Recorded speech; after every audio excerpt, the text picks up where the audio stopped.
Reka mpamagare abana bacu bafite ubukwe. Want to call our children who have wedding. Mutware Rugenera na Esther. Rugenera and Esther. Reka tubasabe ko batambuka baze hano imbere. We ask them to come here before us.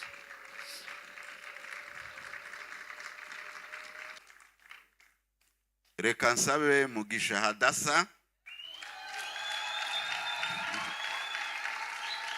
na ari kumwe na Ndabanezeza Console.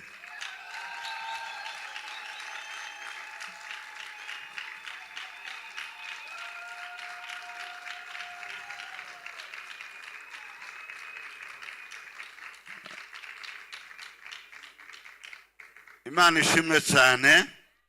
We praise the Lord. Ibi bintu murabona ko bisa neza rwose. You see how beautiful this thing is. Abana bacu bafite ubukwe mu minsi mike iri imbere. So our children, they have a wedding planned a few days. Mutware harya ni ryari ni tariki zingahe twibutse? Bwabaye rwose. Itariki 18. For Mutware, it is on 18th of July. Ngira ngo no ku cyumweru twari twaberekanye. And they came also on Sunday here. Twongeye kubikora kugira ngo mukomeze mwitegura ubukwe bwabo. We're doing this for you to continue prepare yourself for them. Mubashigikire. Support them. Mubasengere. Pray for them. Kandi muzabatahira ubukwe. And be there in their wedding. Mwabyemeye? Do you accept Amashimishe that? cyane. Amen. Hadasa ngira ngo ni ku itariki ya mbere z'ukwezi kwa 8. And for Hadasa is on the 1st of August. Twishimiye kubona Console ngira ngo nuwo muri Foursquare. We're happy to see Console from Foursquare Church. Turabishimiye cyane. We're happy for you. Ubukwe bwabo buzaba ku itariki ya mbere mu kwezi kwa 8. They have a wedding on the 1st of August. Ntabwo ari kera ni mu byumweru ngabingahe gusa. And it's not far, it's in 2 or 3 weeks from now. Nabo tubashigikire. So let's support them. Tubasengere. Pray for them.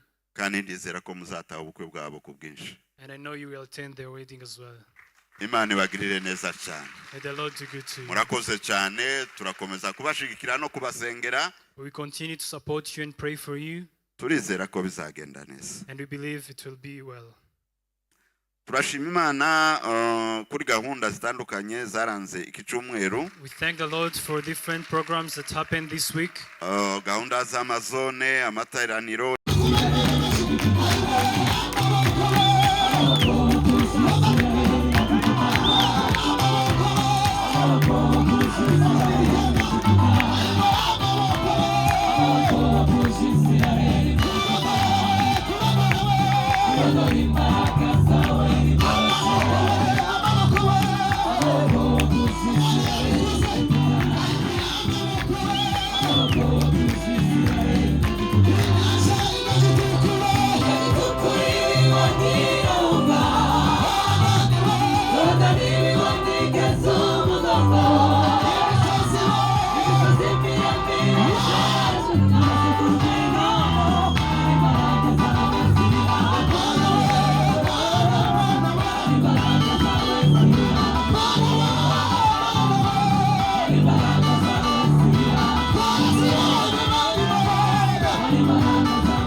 Nuko nabo hamenyera umukiza turondera imbaraga zawe nidoroshe amaboko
Thank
you.